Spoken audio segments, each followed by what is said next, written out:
Lee. Welcome to our show. Hello, Savannah. Welcome to our show. How are you feeling at the moment? I'm feeling good at the moment. What are you drinking? I'm drinking honey chamomile tea. Nice. Yeah. Are you still sick? No. Okay. No. I feel like it was up and down there for a sec. It was. Yeah, I had a nasty respiratory bug of some sort for about a month, and so stay away from those things. Did you take any medicine? Yeah, a lot. Yeah. Like the big kind? Did I take any medicine? Yeah.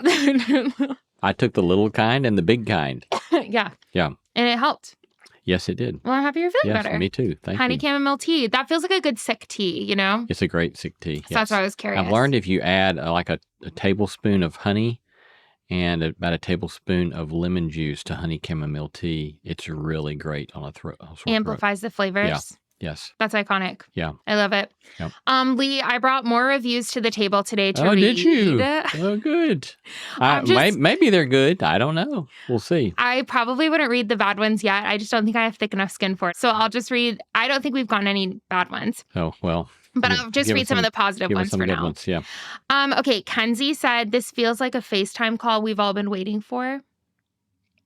Do you use FaceTime? I think you're going to have to I know what FaceTime is, but translate. I mean, what does that mean? What's that connote? The FaceTime call we've been waiting for. Is that like a common pop culture phrase? I actually don't even think so. Okay. It's just culture. Like all the people. So FaceTime. Do you FaceTime people? Very occasionally. Okay, but I Zoom people all the time. The way that I'm taking this is like, this is like if you and I FaceTimed, like if I knew you before the show for any reason, that if I just FaceTimed you and just chatted, that this is what the show is like. Got it. Which honestly, true. Yeah, maybe. Yeah. I feel like we would probably get a tiny bit more personal on our thing, like talk more about our lives versus just like culture at large. Right. But in general, accurate. Got it.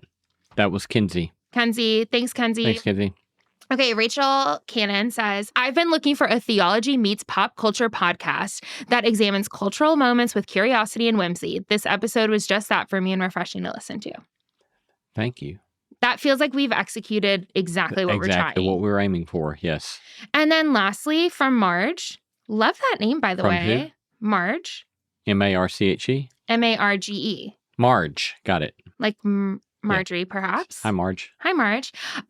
She said, I love the dialogue between Savannah and Lee, and I appreciate their dynamic that keeps things light while still getting deep. Thanks, Marge. Yeah. Yeah. Just trying to have like a good time over here talking about big issues. Yep.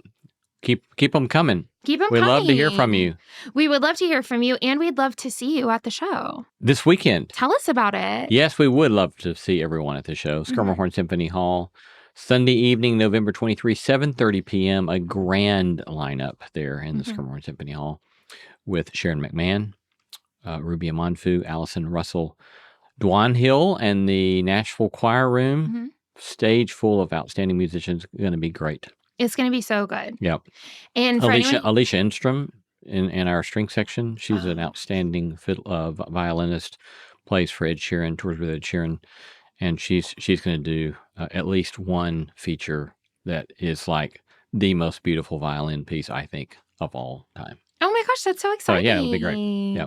And for anyone who doesn't know, Sharon McMahon is Sharon Says So online. Yes. I think a lot of people might not know her last name. Maybe not, yeah. But yeah, maybe they just call her Sharon Says So. Sharon Says So, yep. And she's America's government teacher. Yeah. She's so brilliant. With a whole crowd of governors, I think they're called. I'm a governor. Are you? Yeah. Basically, anytime Sharon asks for money for various causes, I'm Venmoing her left and right. Huh. Yeah. Every time I'm like, yep. Yeah. I always jokingly say that if the FBI looked at my financial history, that is like the one pattern that I'm consistent on. If Sharon asks for money, I'm like, yep, there it goes. Okay, beyond that, what else are you getting into lately? Are you reading anything? Watching anything? I've always got a pile of books. My wife and oldest son have me watching The Great British Baking Show. Oh my gosh, isn't it so good? It's a very sweet, endearing show. Do you have any favorites? Like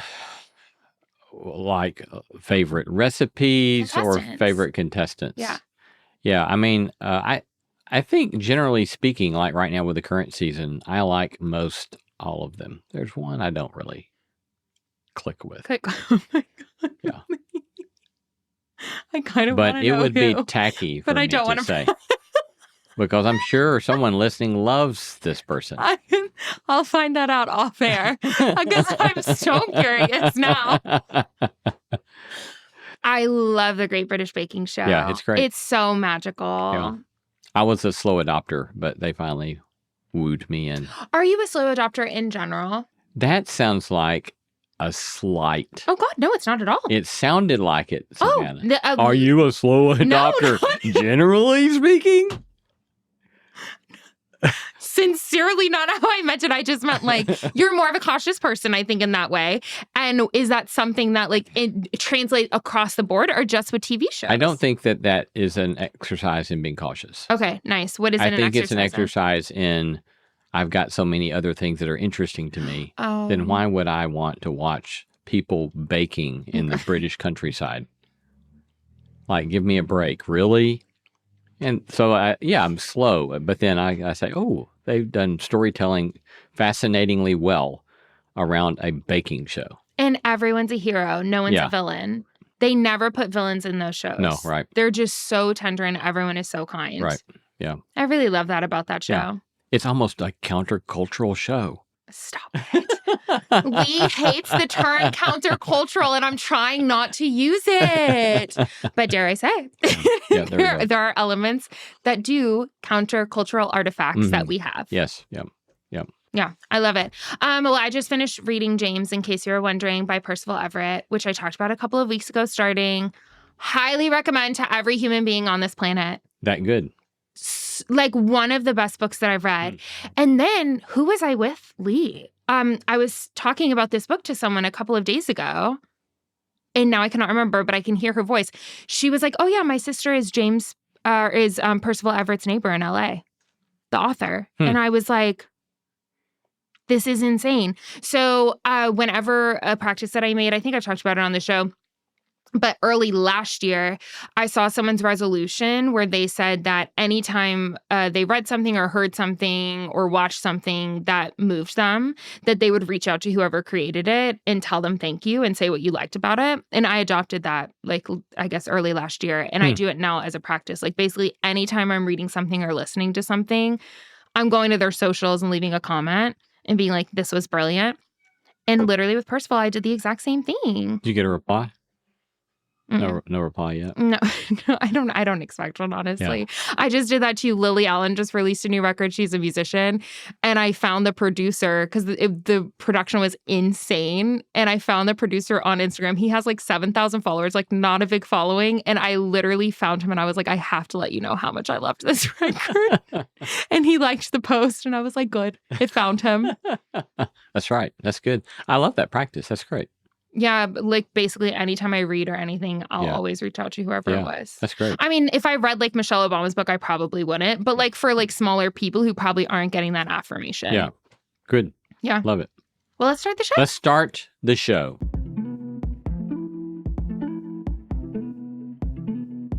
If you love No Small Endeavor, I suspect you will not want to miss joining us in Nashville for our Thanksgiving variety show on November 23. This year, we'll be joined by Sharon McMahon, #1 New York Times bestselling author and podcaster. Sharon is a longtime government and law educator who became known as America's government teacher during the 2020 election when she went viral for breaking down complex topics with a steadfast commitment to the facts. It'll be a night of thoughtful conversation, moving music, and a room full of folks all in pursuit of no small endeavor. This year it's at the beautiful Schermerhorn Symphony Center here in Nashville. We'll be joined by the Choir Room, Grammy award-winning artist Allison Russell, and a full band for an amazing night you will not want to miss. Mark your calendars for November 23, and don't wait. Go get your tickets now at the link in the show notes or at nosmallendeavor.com/events. Do you know what's in your tap water? Did you know that even though contaminated water looks clear, it could put you at risk for serious health concerns? Surprisingly, some standard fridge and pitcher filters do little to remove most contaminants, and certain bottled water contains microplastics. So, what's the solution? Consider AquaTrue, the countertop water purifier tested and certified to remove 84 contaminants, including chlorine, lead, forever chemicals, and microplastics. Its patented 4-stage reverse osmosis system goes way beyond ordinary filters for pure, healthy water you can trust. No plumbing, no installation. AquaTrue's been featured in Business Insider, Popular Science, and named Best Countertop Water Filter by Good Housekeeping.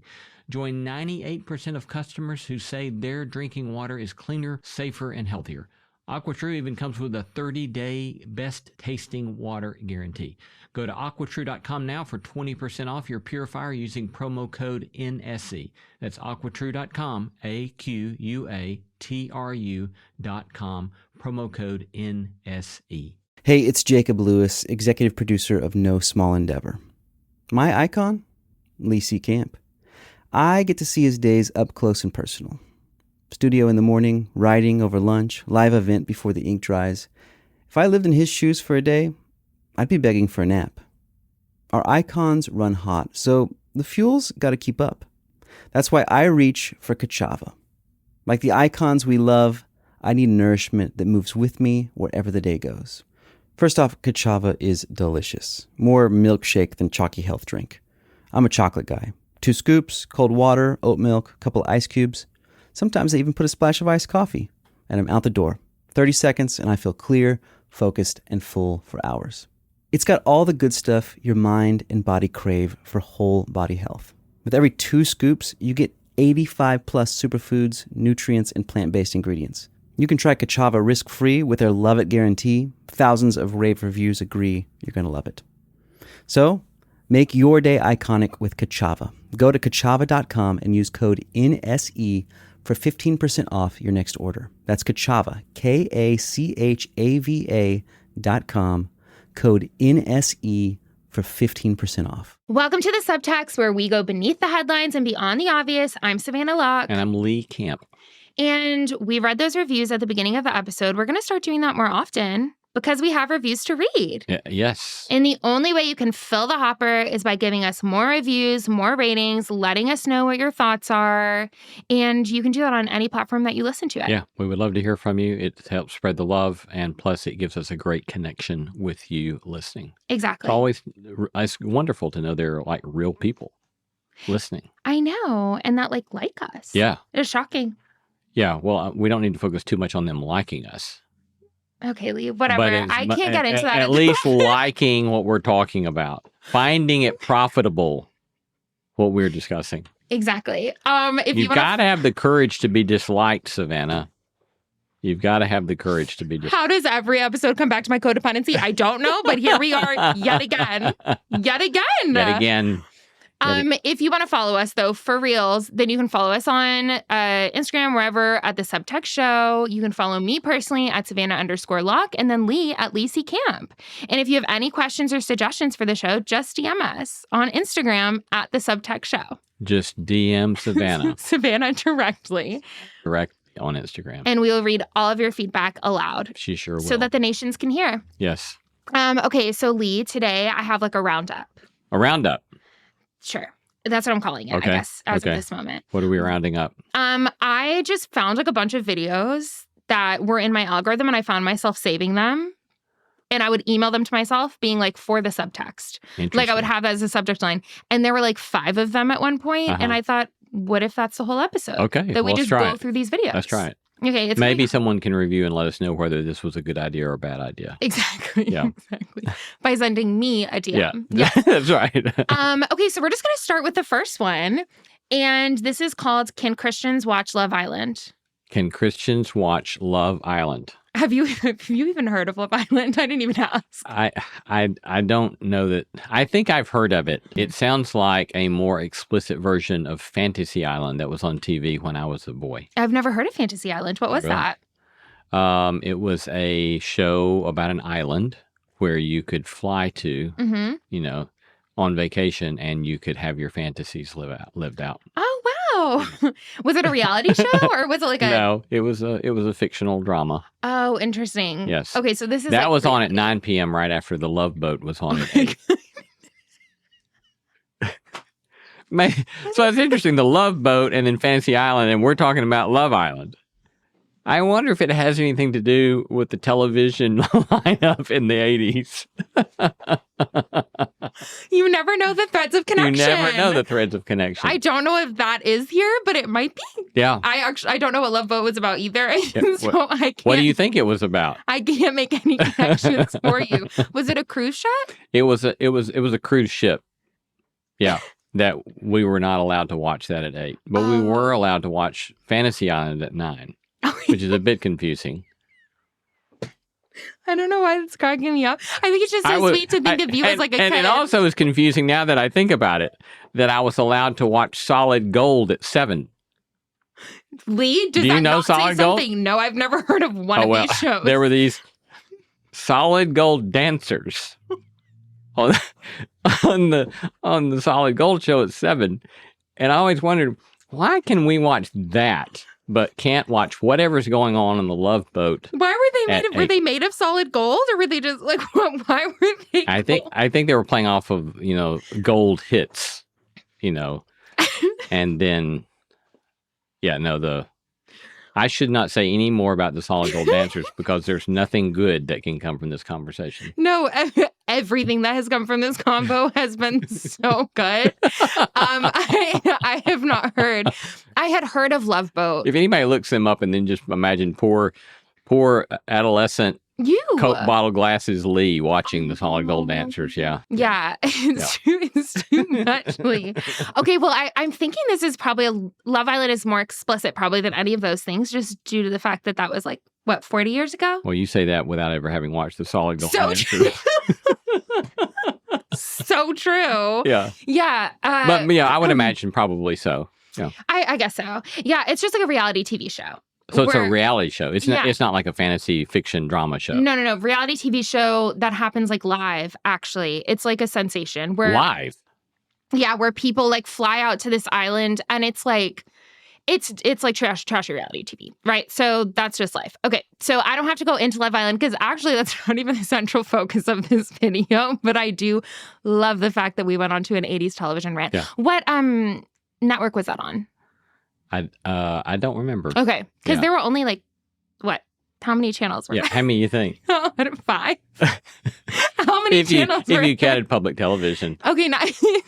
Yeah. They actually were basically 3 plus public television. Nice. Yeah, and then Fox came in somewhere in my teenage years, so that made 5. And then, So limited options. Limited options. Yes. Okay, well, what this video is talking about is from an influencer named Maddie Pruitt. So Maddie Pruitt is a Christian young influencer. She's probably in her mid to late 20s. I've heard of Maddie's name. Yes, and she came to fame because she was on this show called The Bachelor. Do you know that show? I do know that show. Okay, nice. So she didn't win The Bachelor, but she kind of got a lot of followers from being on The Bachelor. Okay. And then now she's married to this guy named Grant, and they have 1 kid, if not 2. And then they have a podcast. And on her podcast, she was answering the question, can Christians watch Love Island? So that is the context here. So, and she also brought in the show The Summer I Turned Pretty, which was interesting because Love Island and The Summer I Turned Pretty feel slightly different to me. That's more of a teenage romance show or whatever. Coming of age kind of thing? Kind of like a coming of age thing. Yeah. Her figuring out who she likes, the whole thing. But then also someone dies of cancer or is dying of cancer in the show. So it has serious tones too. Okay, so what she says is, sure, you can watch things like Love Island or The Summer I Turned Pretty, but should you? And then she says, do the things that you watch put you at the feet of Jesus or not? So that's the metric that she uses for whether or not you should watch a show, whether or not it puts you at the feet of Jesus. She then says that Christians shouldn't watch these things to be relatable because God never tells us to be relatable. But scripture tells us that if you love God, you don't love the world. And that if you're full of the Spirit, you're not full of the world and not full of the flesh. So that was her thesis. Mm-hmm. And conclusion, I just want to talk about it. Okay. How do you feel about it? Proceed. Well, in my defense, I just explained a lot. It was in your stupid algorithm, not mine. And then I'm having to talk about what's in your algorithm. Do you even have an what did?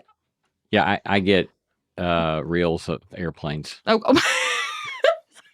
and an occasional MMA fight. An occasional MMA fight set me what? I would love to see the back of your algorithm compared to mine. Yeah, but talk me through what what I hear her thesis being is basically like bringing in this metric, which is to say, does something put you at the feet of Jesus or not? That is a new metric for whether or not you should be consuming certain television shows. And my question is, what does that even mean? Like, sincerely. Yeah, I mean, I don't know what the language, I don't know what she means by the language, put you at the feet of Jesus, really means. Mm-hmm. But it's a fair question to ask, is any kind of cultural consumption helpful to one or not? Yeah. And is what do you think? it helping form you in a way that makes you more the human being that you want to be? You know, so I also know that, you know, it's like, I mean, yeah, I've never watched it, so I don't know what they're up to. I can imagine kind of maybe what the storylines are, but I don't know that it would be helpful to me to watch that, and I don't know that am really interested in watching something like that. So why would one watch it? I don't know. And yeah, it's a good question to ask. Does this help me become the kind of person that I want to be or not? Yeah. But I think that is a better question than what was asked. I prefer my language to her language. Oh, I don't know if you're funny or if I'm giggly, but like at the moment you're kind of killing me. Yeah, I think that the way that is phrased in a way that is more about formation and less about guilt or shame. Because I think that there can be kind of like this guilt. So when I was in high school, what they would say is if you were watching something on television and Jesus was sitting next to you, would you still watch it? And I think that that's more of like a fear-based tactic versus saying, hey, like, is watching this bringing out like good fruit in your life? Like, is this making you into the type of person that you want to become? Which to your point is an absolutely fair question. Yeah. And there have even been for me, like I don't watch Love Island. First of all, I'm I guess just not interested because I don't even think I've ever watched like a full episode, but all of my friends like love the show, etc. And I remember watching like 20 minutes with one of them and I was like, I just felt icky afterwards. And I was like, yeah, just not for me. But that was more like of an internal process. Like it never occurred to me to think like, is Jesus mad at me for watching this show or something?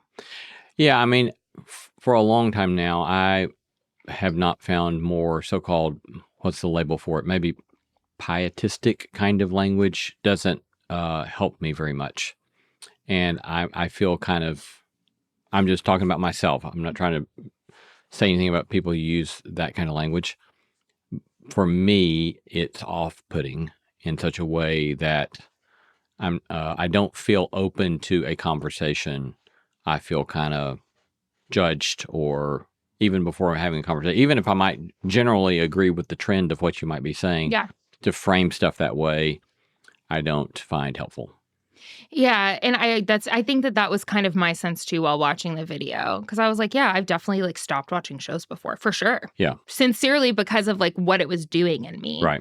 Which I think is like a related to my relationship with God or whatever. But I don't think that language and that framework is ultimately going to lead anyone down a health road. And I also think it's a little self-deceptive because she came up on The Bachelor, and so part of me wanted to be like, it's convenient timing for you to be saying this now after you have all of this money and influence and whatever because of a show that now you're telling people, like, would that put you at the feet of Jesus or not? Right. So I think that there's also some, like, a convenience factor there, too, that I'm like, when you set yourself up in that kind of binary, no one can really survive in their own. Yeah. I think another thing that comes to mind for me is that we also have different seasons of life. And, you know, I mean, I can literally watch things now at my season of life that if I had watched it when I was 21 would have been a problem for me, and, you know, would have caused me to go off in places that I don't want to go off into. So I think that all of that kind of stuff has to be taken into account, right? And again, like even with that kind of stuff, you know, I remember hearing people when I was in my 20s, them talking about you know, critiquing people who said, well, there are already movies that have good messages, and they said, well, would you go climb in a dumpster to find a steak? You know? Oh, that's good. That's amazing. Yeah. And so again, it's that kind of pietistic, moralistic kind of stuff. It's like there are a lot of great R-rated movies. Yeah. And there are some that are really trashy and troubling. Yeah. You know? Yeah. But it may not be for everybody. Yeah. And so. And but also there are certain Bible stories that are not for everybody. Hello.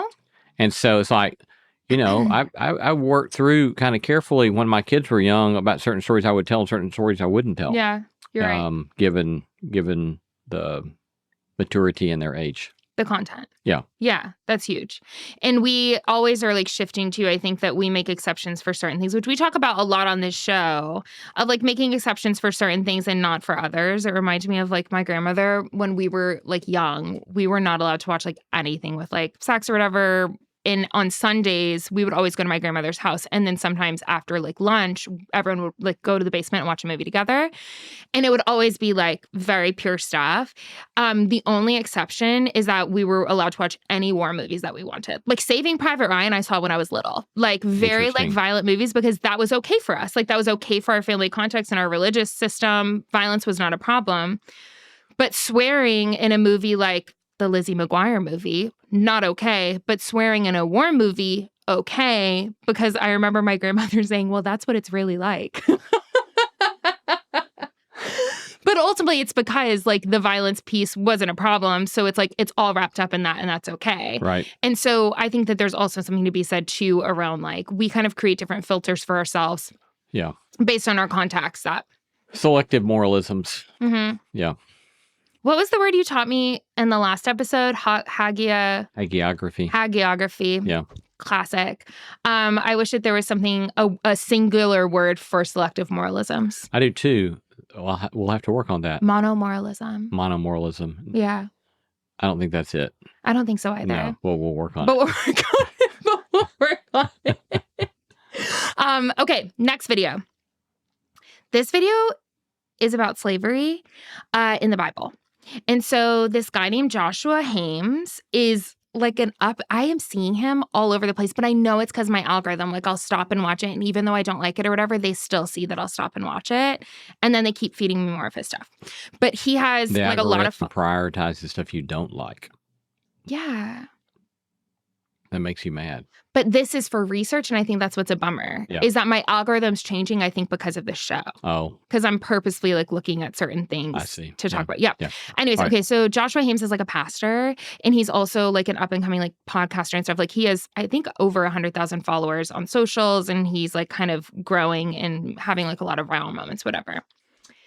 And in this video, he says that the Bible never says that slavery is inherently evil, and basically says, like, it's not an institution that we should condemn. And it occurred to me, for all of my life, I had been taught about this slippery slope that leads to hell through, like, progressivism or, like, liberalism, but I was never taught about the slippery slope of this sort of reading of the Bible that would lead to saying something as evil as slavery is, like, okay. Now, so just to be clear. Yeah. He says the Bible does not say that slavery is inherently evil. And he does leave the tension there. And he never supports it. He does not ever support He does not ever support it, but he never condemns it. Okay. Yes. Okay. So there's a tension there. Okay. So that he like you as you experienced it, he leaves open the possibility of somehow the legitimacy of slavery in our day. According to my interpretation, yes. Yeah. Yes. And also having knowledge of other videos that he's posted. Yeah. So yeah, that was like one thought that I had around it, which was like, whoa, this slippery slope does go both ways. There is one going everywhere. And then second of all, my hot take, which this is a very hot take, Lee, I agree that the Bible does not inherently condemn slavery. But I'd love to hear your thoughts about it. Yeah. Well, it is non-controversial, I think, to say that the Bible does not universally condemn slavery as inherently evil. It has been so delightful to see more and more listeners like you sign up for NSC Plus. Our growing community is made up of intelligent and thoughtful people looking for a holistic approach to human flourishing. Signing up for NSC Plus is also a way to support the show and the work we're doing, and in fact, we depend upon that kind of support. But in addition to supporting the show, you'll get exclusive access to bonus content, and the No Small Endeavor you've come to love will be completely ad-free. In fact, you won't even hear ads like this one. So go to nosmallendeavor.com and click Join NSC Plus to become a member of our community today. Join for as little as $5 a month. Again, go to nosmallendeavor.com, click on that red button that says Join NSC Plus to become a member today. That's what I totally was trying to say just then. Yeah, I think that is true. Agreed. But a lot of people, I think that's news. Yeah. Yeah. Well, I mean, I think that's not controversial to say that is in fact the case. But then the question becomes, okay, so what do you do with So that? now what? Yes. Right. And that's what I want to talk about now. Yeah. Mm-hmm. And so, so far as I know, the Bible presumes a flat earth, and it never proclaims that any sort of vision that the earth is orbiting around a sun, and that the earth, it presumes kind of that the earth is at the center of all things. Yep. And so what do you want to do? You want to say, therefore, we should be open to that view? Mm-hmm. Well, no, Right. you shouldn't, Right. because we've learned new things, right? And so I think that's the whole thing about history of interpretation is that do you see interpretation of Scripture as this static, fixed thing based upon the static, fixed moment at which the canon closed? Or do you have this kind of notion that we are going to continue to learn new things and see certain things in new ways? Can you talk more about a close canon approach? If you think that, there's no truth beyond, there's no new competing truths beyond the Bible, then I think that it just doesn't work. I mean, you're going to have all sorts of, the example I just gave. It's not going to uphold, and you can go back to somebody you go back to John Wesley, right, who has the so-called quadrilateral, of biblical interpretation. And he's got experience as one of those points that you have to take into account in interpreting Scripture. And so this is not some sort of just modern liberal idea. It's you always have to take experience into account in reading these texts and trying to make sense of these texts. And the experience of the Western world has been that the institution of slavery is an abomination and is an evil, and that we have realized clearly that this is chattel slavery is wicked. Mm-hmm. And moreover, you can point to the ways in which the trajectory that's in the Bible points you in that direction. Even if it doesn't get there, it points in that direction. Because there's always developing storylines in the Bible, and all of them don't get concluded at the close of the canon. Mm-hmm. And so they're always unfolding, or a lot of them continue to unfold, and we try to figure out where the arrows point. Mm-hmm. Yeah. Isn't there a word for that? The trajectory, is it called a trajectory model? Yeah, maybe so. Yeah, there's something like that, which is really important to note. When you said the so-called quadrilateral, are you against the quadrilateral? No, I find it helpful. You do find it helpful? Yeah. Have you ever heard of how Richard Rohr switches it up? How does he switch it up? I think he might call it the tricycle or something like that. Huh. But he basically says that experience is always at the front end of the tricycle. Well, yeah. I mean, it certainly seems that we don't give enough attention to the way our subjectivity is such a immensely powerful element in all of our interpretation. So yes, to that degree, I think if that's what he's getting at, that seems to make sense to that me. is what he's getting at. Is whether we like it or not, our experience is always shaping how we think about God, right? And what we the determinations we make about our beliefs and whatnot. Yeah. Okay. I was curious because when you said that, I was like, oh, that was a little pointed towards the quad. And I was very curious about that thought. But yeah, so neutral around it sounds. Yeah. Okay, great. But yes, the trajectory hermeneutic, we'll call it for now, which is that there are some redemptive tones that are happening even if they aren't completed just because the Bible was a product of its culture. What do we do with that when it comes to current day when people say stuff if the Bible doesn't explicitly say it, then I'm out. Or the Bible, in this guy's case where he's saying the Bible does never explicitly condemn slavery, and he seems to leave open the possibility that would be a thing, and that technically is biblical. What do we do with that, and how do we wrestle with that? I mean, the Bible doesn't explicitly talk about loads and buckets of things, right? But that's not the way the Bible, in my mind, is supposed to work. Yeah. it's a text that we're seeking to that Christians are seeking to live out of. You're trying to live out of this story, right? And that means you're always looking at your current moment in light of that story and asking, what does it mean to live faithfully to that story in this time and place? One of the classic kind of examples of this that goes back to Tom Wright, though I think I first learned it from the book Truth is Stranger Than It Used to Be. The classic example of imagine somebody finds a hitherto unknown manuscript from Shakespeare, all right? And let's say it's a 6-act play, and it's in perfect condition except Act 5. It breaks off at Act 5, Scene 3, and then it picks back up at Act 6. And so you're missing Act 5, Scene 3 to how many ever scenes there are in Act 5. What are you going to do? Are you just going to pick Act 5, Scene 2 to repeat over and over and over again until you get to Act 6? Or are you going to faithfully improvise? Well, you're going to faithfully improvise, right? And that doesn't mean that you're not taking the story seriously. It means you are taking the story seriously because you know it has a direction and you're trying to be true to what the story is trying to accomplish. You know the beginning, you know the middle, you know the end, you just don't know this part. And so I think Tom Wright's helpful in telling us this is the way you should think about biblical interpretation, is that you're not looking for some final word about every kind of thing, but you're saying, okay, here we are in a different context, in a different place, and we're trying to faithfully improvise in light of this story in our time and our place. Yeah. Did you read Scott McKnight's The Bible Is Not Enough? No, I've not read that book by Scott. It's so small. Yeah, I seriously think it was like 80 pages or something. That's a classic Scott McKnight title. That is a very good title, isn't it? I read it on a treadmill one day, like literally just read through the whole thing.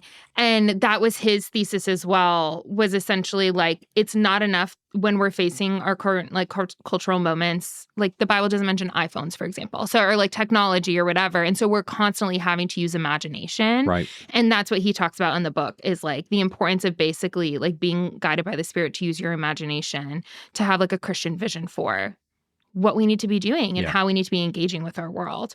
And also even to know that even when you think you may be being guided by the Spirit, that could be you just making stuff up in your own mind. I know. And so it's like all the layers of subjectivity are so thick. And so the people that scare me are the people that refuse to act as if there's any subjectivity here. And they just want to say, God says. And what I always want to say is, let's put scare quotes around your use of the word God, and then let's debate who you think God is and debate what you think God has said.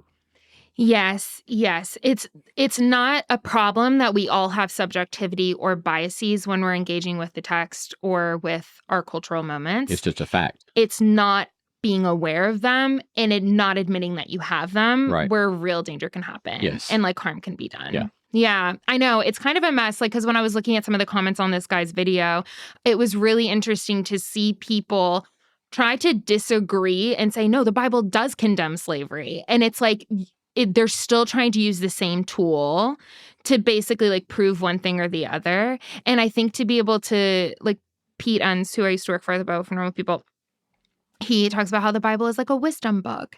And like to be able to say, like, I'm not going to put the Bible in a pressure cooker to be able to adequately engage with every single issue of my time, but instead treat it as like a wisdom book that has so much like evergreen lessons and everything. And there's this narrative that we're being involved in, but that it doesn't speak to specifically every single instance. And that's where we need to rely on the Holy Spirit in our community in order to, the Holy Spirit, listen to me, so Pentecostal, in our community to be able to like faithfully meet those moments with courage and prudence. And what are the other virtues? Courage, prudence, temperance, justice. Nice. I'm learning temperance and justice. Faith, hope, and love. Faith, hope, and love. Yeah. Good. In the words of Paul. You got the 7. Yeah. So it was interesting to see them arguing like with the Bible. And I was like, oh, this is fascinating to be like using this as a little weapon. Yeah. And it's just not adequate. Yeah. Like it can't be. Right. Yeah. Also, going back to the flat earth thing, didn't Galileo or someone got called a heretic because he was the first one who was like, you guys, this isn't flat? Yeah, he was in the Spanish. If I remember my history correctly, here in the Spanish Inquisition, he was found he was charged with formal charges of heresy. Yes, and there was a saying the Earth wasn't the center of the world or something. Yeah, for the kind of non Earth centric vision of the world. The charges said something like he's found heretical for denying the plain teaching of Scripture. And everybody ought to have that. Anybody who takes the Bible seriously ought to just have that emblazoned in the front cover of their Bible, right? Because it's like, be careful what you think is so plainly true. Taught. And yeah. I'll also say that my understanding is that story is more complex than it's often depicted by those who want to beat up the church. Oh, nice. But let's not talk anymore about that right now. I mean, literally the fact that I even remembered that name. Yeah. Thrilled. Yeah. Okay, great. Want to go on to another one? Sure. Okay. So we can talk about Billie Eilish. Do you know Billie Eilish at all? I know the name Billie Eilish, but I also don't know if it is a man or a woman. A woman. Is it a woman? Okay. Yeah, she's Gen Z. She's an angel from LA. And Gen Z means she's how old? She's like probably, I don't know, maybe 24, 25. That's just a guess. She's young. Okay. Yeah. But she's 23. She was born in 2001. Oh, wow. Okay. That was around the right time. Yeah. I'm impressed I know her name. Yeah. Mm-hmm. She and her brother, Phineas, do music together. Have you heard of Phineas? No. Sorry, Phineas. No, that's okay. He's fine. He's doing well. She just won an award for being a music innovator.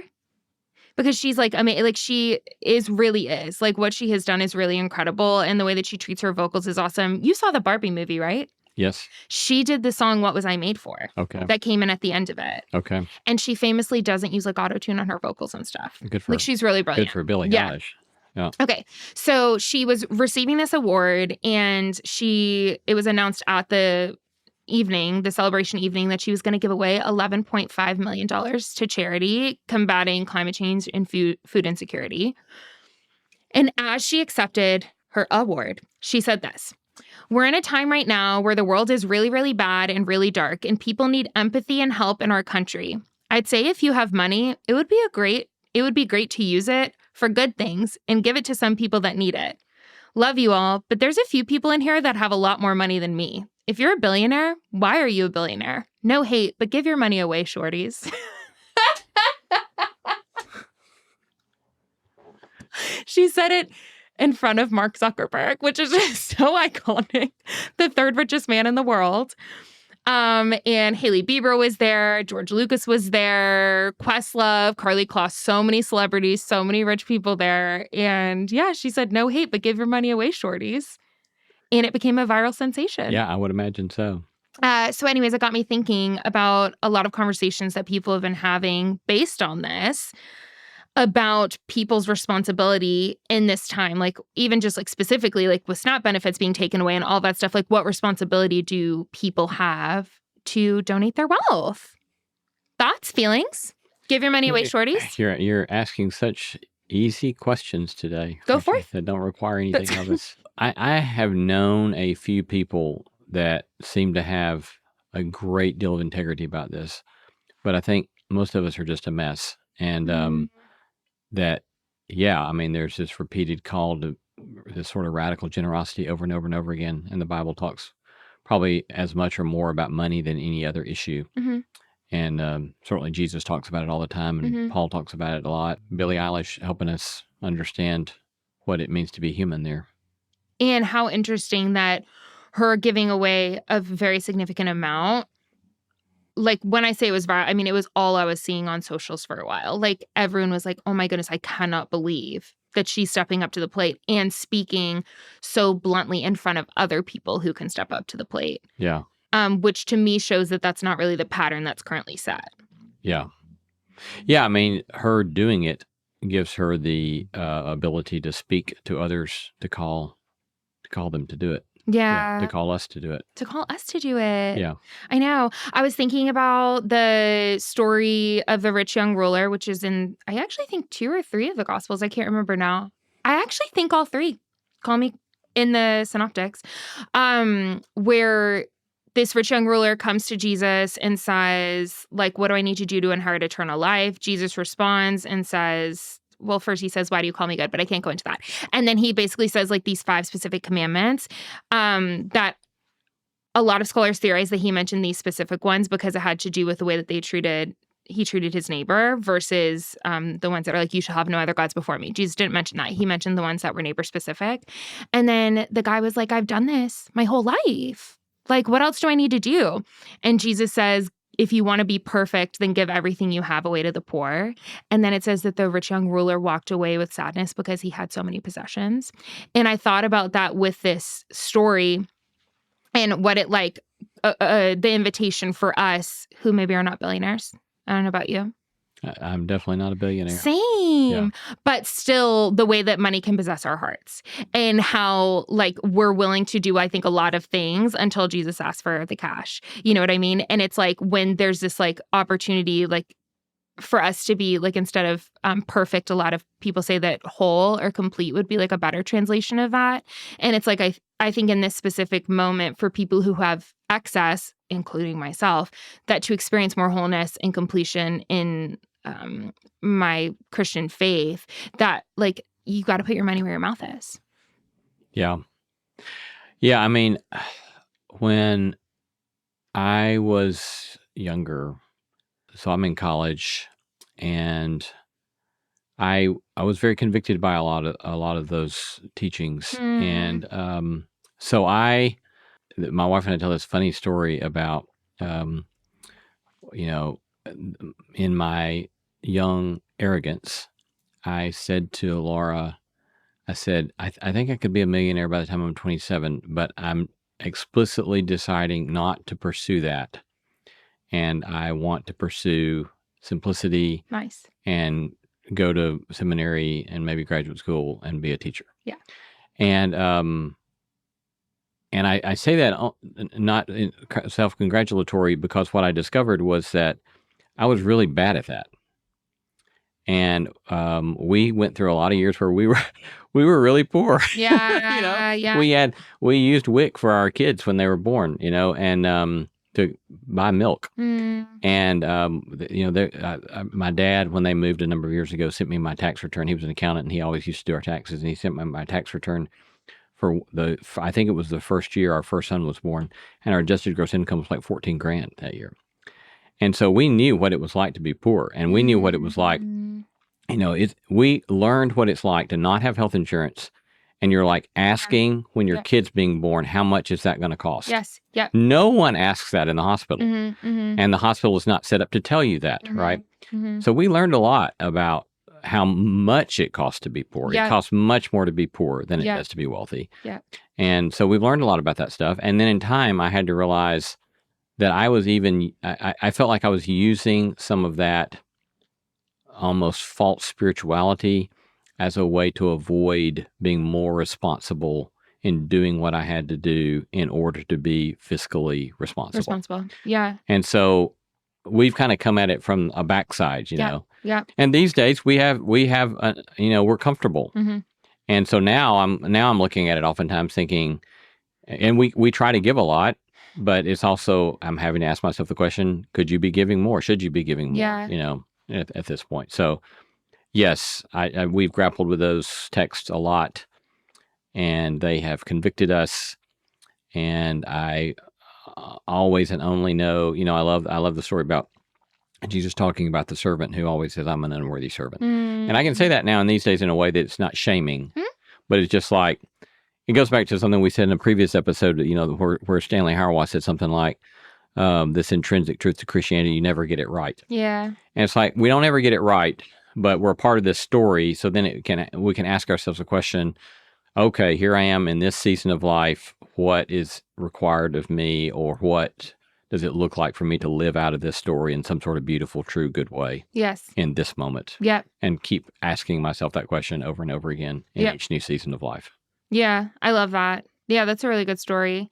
I think with like the Billie Eilish video, what it felt like to me was an invitation to reassess my own generosity. Yeah. And like it started really great conversations with me and Todd where I was like, listen, like with this SNAP benefit stuff, like it's such an immediate need that it's like we can meet it. Like I know that we can because we have the money right now.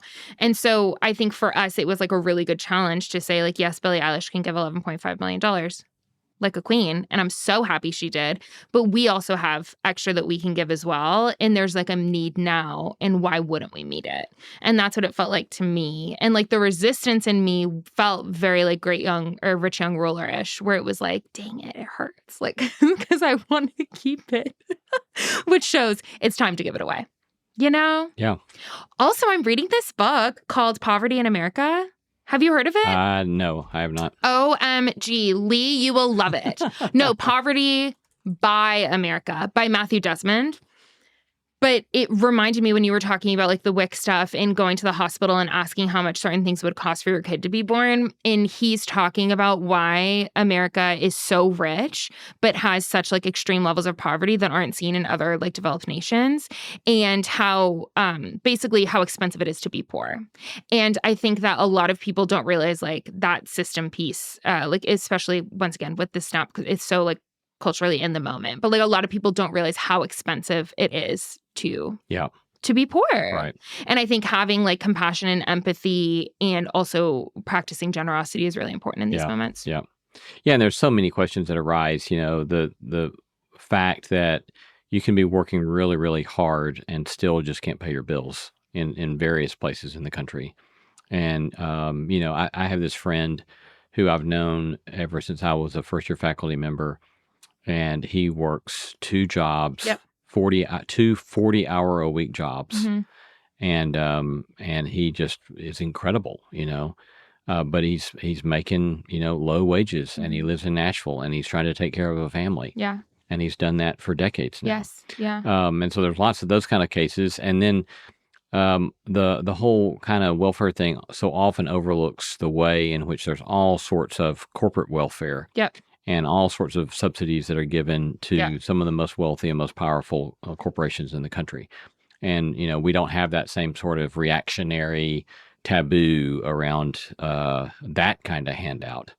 You know, which reminds me, you know, when recently, when there was a lot of fuss about, you know, so-called government handouts, one of my friends who teaches at a school in a county south of us, which is one of the wealthiest counties, you know, in the country, was teaching in public school, and some of the kids were kind of mocking people getting handouts, and they're sitting there in a public school, and she, you know, so I can't remember how she did it, but she basically said, "Look, don't you like going to school and sitting in this classroom? Yeah. There's your handout, right?" Yep. And so the question is not, the question is always how do we try to share, and how do we try to distribute things, and who are we going to prioritize, and who gets some help? You're exactly right. Right. And why do we always assume that it's only the wealthy and the powerful that are going to get that kind of help? Yes, you're exactly right. Yeah, that you'll love this book, because that's basically the thesis, but embedded with a bunch of like actual real life examples. I'm happy you brought up your friend working the full-time jobs, because I think a lot of people think that people are poor because they're not working enough, but actually a lot of poor people are working more than people who make living wage, but it's just the types of jobs they're working aren't paying well enough. Yeah. And then the government has to come in and assist because corporations are underpaying their employees, which is brutal. Yeah. Steve Besner talks about this. This will be my last roundup for the day. Steve Besner talks about this on a thread that he wrote. And Steve is an angel. I really hope you guys get to meet one day. He was a pastor. Now he's a professor at Baylor, and he does a lot of work around poverty. And he wrote this thread. I'll just read through it. Number 1, if you want the government to pass biblical laws on things like abortion, then why not feeding the hungry? Which I think is a great question to ask regarding like hermeneutics, which we talked about with the slavery thing. Number 2, the Bible is filled with laws about taking care of the poor. He said 2,000 verses or so. Number 3, the Old Testament Jubilee, which was a cancellation of debt or return of property, was specifically designed to prevent the wealthy from taking so much that the poor couldn't survive. Such an overlooked thing. Number 4, being poor does not mean that they are lazy. Someone being rich does not mean that they work hard. And then he said to Google the working poor or Alice income level, which I also encourage you to. Number 6, corporations, Walmart, oil companies, defense contractors get tax subsidies every year. So do certain families. Somehow this gets a pass. Tax subsidies are, in fact, government handouts. The system usually allows the wealthy to decide what to do about the poor. Interestingly enough, the Bible has a few things to say about that as well. If you've never been poor, you don't understand how expensive it is to be poor, especially in America, which I think is such a good shift around these conversations that are kind of taking over the cultural ethos at the moment. Yeah. Yeah, I think all of that's beautifully said. I think so too. Once again, would highly recommend Poverty by America by Matthew Desmond to all the people involved. And in closing, Kim Kardashian.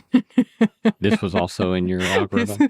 This is my for real last roundup. It's a bonus roundup because it's not serious. Kim Kardashian on her show said that she doesn't think the moon landing's real. Why are we entertaining Do you know this? how many people watch her show? Lord have mercy. Lee, what are your thoughts? I refuse to entertain a conversation about that. Specifically the moon landing or Kim? Kim talking about the moon landing. Okay. Do you really believe in the moon landing, or are you just that against conspiracy theories? Of course I believe in the moon landing. And I think that giving airtime to such stupidity is a waste of airtime. Yeah. It's a pretty big deal at the moment. Yeah. A lot of people are doubting it's real. Lord have mercy. Because of the gravity thing or something. Because of the gravity thing. Yeah, because... The gravity thing. And on that note, we'll end.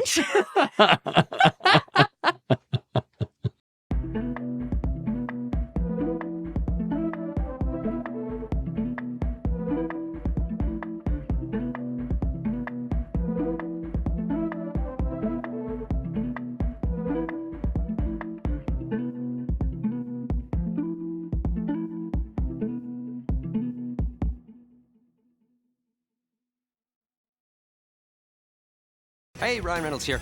Wishing you a very happy half-off holiday because right now Mint Mobile is offering you the gift of 50% off unlimited. To be clear, that's half price, not half the service. And Mint is still premium unlimited wireless for a great price. So that means a half day, yeah? Give it a try at mintmobile.com/switch. Upfront payment of $45 for 3-month plan equivalent to $15 per month required. New customer offer for first 3 months only. Speed slow after 35 gigabytes if network's busy. Taxes and fees extra. See mintmobile.com.